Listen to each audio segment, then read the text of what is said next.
Bismillahirrahmanirrahim. Assalamualaikum warahmatullahi wabarakatuh. Selamat datang kembali di kuliah mikrobiologi ya. Di pertemuan ketiga ini kita akan membahas tentang nutrisi dan pertumbuhan mikroba. Baiklah, untuk pencapaian yang diharapkan setelah Anda mengikuti perkuliahan ini, tentunya Anda dapat menjelaskan jenis-jenis nutrisi yang diperlukan oleh mikroba. Kemudian Anda dapat menyebutkan jenis-jenis media pertumbuhan mikroba. Selanjutnya, bagaimana cara pengontrolan tumbuhan mikroba baik secara fisika maupun kimia. Kemudian pertumbuhan mikroba di alam tentunya ya.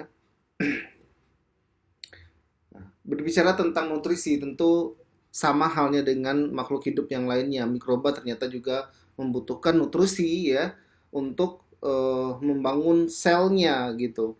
Karena dia juga memerlukan energi dan lain sebagainya. Nah, disinilah bagaimana peran nutrisi atau yang disebut dengan nutrien untuk hal tersebut. Nah, unsur-unsur dasar dalam nutrisi tersebut lebih kepada mineral ya, salah satu beberapa contoh mineral yang uh, digunakan sebagai nutrisi mikroba, diantaranya adalah karbon, nitrogen, hidrogen, oksigen, sulfur, fosfor, zat besi, dan lain sebagainya. Oke. Nah, unsur-unsur di atas itu sangat diperlukan untuk pertumbuhan mikroba dalam jumlah yang banyak ya. Makanya disebut dengan makronutrisi atau makronutrien. Sedangkan kalau seandainya sesuatu hal yang diperlukan sedikit karena dia memiliki limiting factor, itu disebut dengan mikronutrien atau mikronutrisi. Dia dibutuhkan dalam jumlah yang sedikit. Contohnya itu adalah mangan, seng, kobal, ya nikel, tembaga dan lain sebagainya. Karena memang mikronutrisi ini berperan dalam proses sebagai katalisator ya dalam suatu reaksi enzimatis dalam metabolisme si mikroba ya, kemudian mempertahankan struktur protein dari hasil metabolismenya. Oke.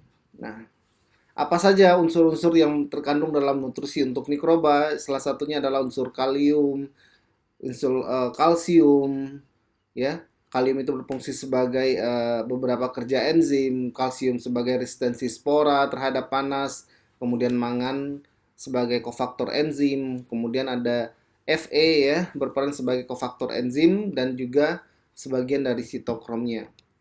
Nah, kenapa mikroba itu membutuhkan nutrisi? Karena dia memerlukan keseimbangan komposisi nutrisi tersebut sehingga kebutuhan itu harus terpenuhi gitu. Apabila makronutrisi dalam kondisi terbatas, maka pertumbuhannya terhambat, bahkan akan mengalami kematian tentunya. Nah, kita dapat melihat bagaimana pembagian mikroba berdasarkan sumber nutrisi yang digunakan. Yang pertama itu berdasarkan sumber karbon, itu ada dibagi menjadi dua, ada autotrof dan heterotrof. Kemudian berdasarkan sumber energi itu ada fototrof dan kemotrof, dan berdasarkan sumber elektron itu ada litrotrof dan organotrof.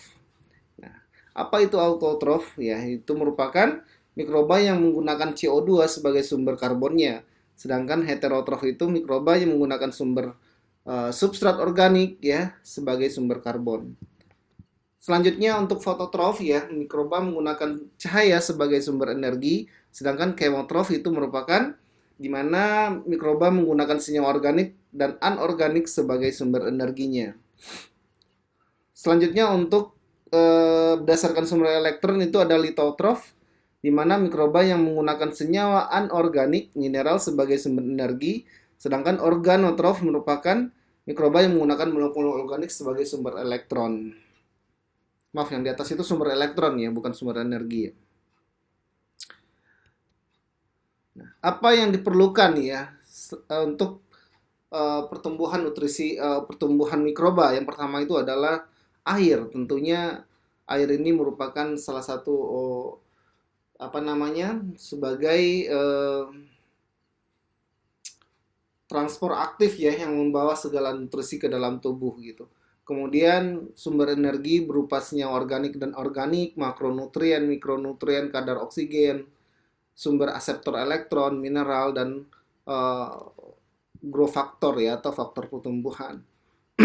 Nah, di mana growth factor ini merupakan senyawa organik yang sangat dibutuhkan untuk membentuk sel atau kofaktor pembentukan sel yang tidak bisa dihasilkan oleh sel itu sendiri. Kemudian mikroba juga menghasilkan beberapa pembentukan berfungsi sebagai pembentukan vitamin. Contohnya itu adalah riboflavin, vitamin B12, vitamin C ya, yang dihasilkan dari Corynebacterium ya, sedangkan B12 itu dihasilkan dari Streptomyces dan riboflavin itu dihasilkan dari Candida. Nah, ini adalah pertumbuhan mikroba di laboratorium.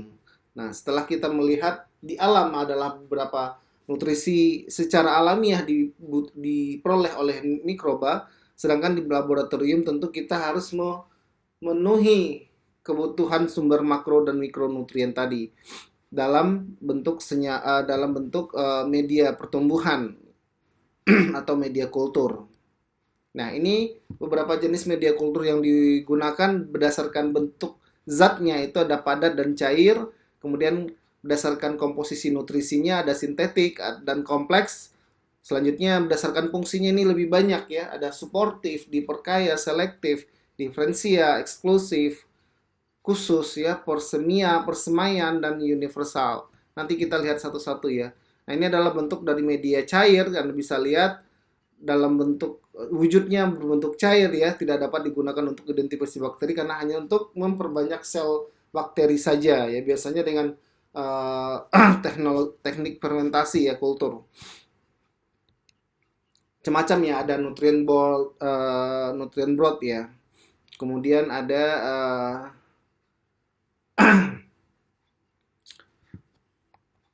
selanjutnya ada berbentuk padat ya. Ini biasanya digunakan untuk isolasi atau memindahkan ya sel bakteri dari satu tempat ke tempat yang baru atau ke media yang baru. Biasanya ini digunakan untuk identifikasi, bisa kita melihat apakah bakteri tersebut bersifat aerob atau anaerob gitu. Atau bisa juga untuk meremajakan selnya ya. Ketika kita mengkultur dalam jangka waktu yang lama, kemudian kita remajakan kembali ke media yang baru untuk menggunakan media dalam bentuk padat. Kemudian media dalam berdasarkan komposisi nutrisi dan sintetik, ini merupakan media kultur yang diketahui komposisinya ya. Kemudian digunakan untuk isolasi bakteri tertentu dan bisa dalam wujudnya dalam padat maupun cair. Sedangkan untuk kompleks merupakan media yang belum diketahui komposisi kimianya, kemudian digunakan untuk isolasi bakteri tertentu dan bisa juga dalam bentuk padat dan cair. Ya.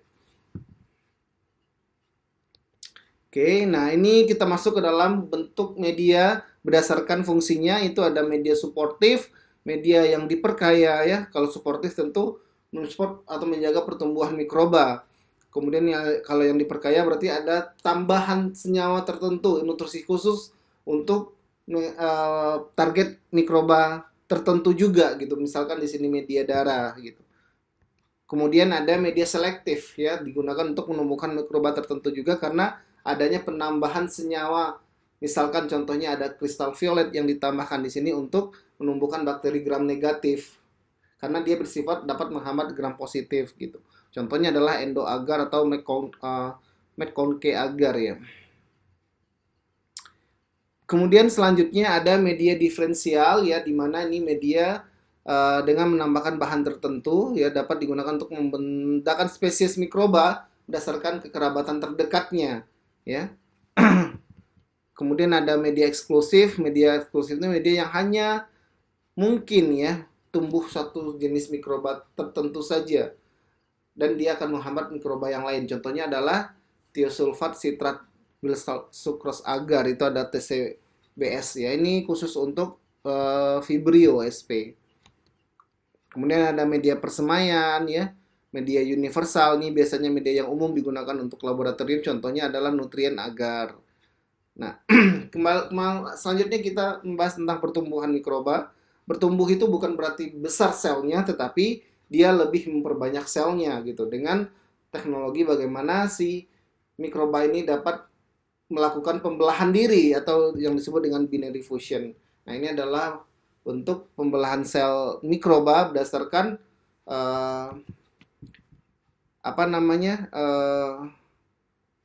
setiap 15 menit sekali. Ini tergantung jenis mikrobanya saja gitu. Dengan rumus geometrik eksponensialnya itu 2 pangkat n ya. Nah, nah waktu selang waktu proses pembelahan atau pembelahan sel mikroba ini atau yang dikenal dengan waktu generasi ya, di mana waktu yang dibutuhkan sel dalam membelah diri ya. Nah, setiap spesies mikroba itu berbeda-beda. Contohnya E. coli. E. coli itu dalam rentan waktu 15 sampai 20 menit. Nah, kalau kita lihat dalam sebuah kurva ya, di mana pertumbuhan mikroba ini terdiri dari 4 fase. Sebenarnya ada 6 ya, tetapi yang lebih umum ini adalah 4 fase. Ada fase lag, fase log, fase stasioner, dan fase kematian. Nanti Anda bisa, untuk lengkapnya Anda bisa dibaca di modul ya. Nah, apa itu fase lag? Di mana fase ini tidak terjadi penambahan jumlah sel karena masih proses adaptasi atau penyesuaian ya, ketika kita baru pertama kali memasukkan sel ke dalam media. Kemudian ada fase log ya. Fase log itu di mana proses pertumbuhannya sangat cepat ya, seimbang dan cepat gitu maksudnya. Karena sel-sel sudah melakukan pembelahan dan disupport juga dengan kondisi nutrien yang banyak. Kemudian ada fase stasioner di mana fase ini terjadi sudah mulai ya, aktivitas mikroba sudah mulai menurun gitu, karena memang dari segi kesetiaan nutrisi sudah mulai berkurang gitu. Kemudian sudah mulai terbentukan pembentukan metabolisme ya, hasil metabolisme yang lain gitu. Nah, baru nanti masuk ke fase kematian di mana benar-benar di nutrisi benar-benar habis ya, sehingga terjadi penurunan sel yang sangat signifikan karena terjadinya kematian.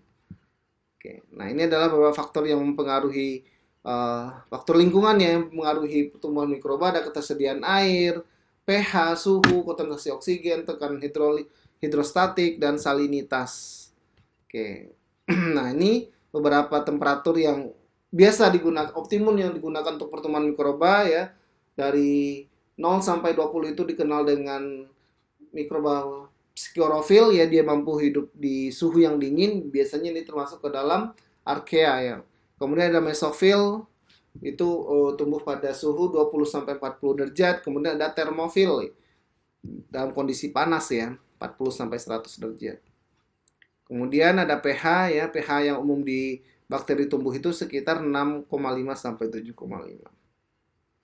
Kebutuhan oksigen ya, berdasarkan kebutuhan oksigen ada dikelompokkan berdasarkan kebutuhan oksigen itu ada aerobik, anaerobik ya. Aerobik tentu dia tumbuh butuh oksigen, sedangkan anaerob itu dia tidak membutuhkan oksigen bebas. Sedangkan anaerob fakultatif itu dapat tumbuh baik ataupun tanpa oksigen bebas, sedangkan mikro aerofilik itu dapat tumbuh apabila ada oksigen dalam jumlah yang sedikit. Nah, ini dia model contohnya ya, di dalam ketika kita melakukan pengujian di laboratorium menggunakan media padat. Ada obligat aerob, fakultatif aerob ya, obligat anaerob, mikroaerofil. Baiklah, sekian saja untuk perkuliahan kita kali ini. Semoga Anda dapat memahaminya dengan baik. Silahkan dibaca modulnya, dikerjakan tugasnya, dan Anda dapat juga membaca menambah pemahaman dan kesanahan Anda dengan membaca sumber-sumber yang lain. Sekian saja dari saya. Mohon maaf atas segala kekurangan. Assalamualaikum warahmatullahi wabarakatuh.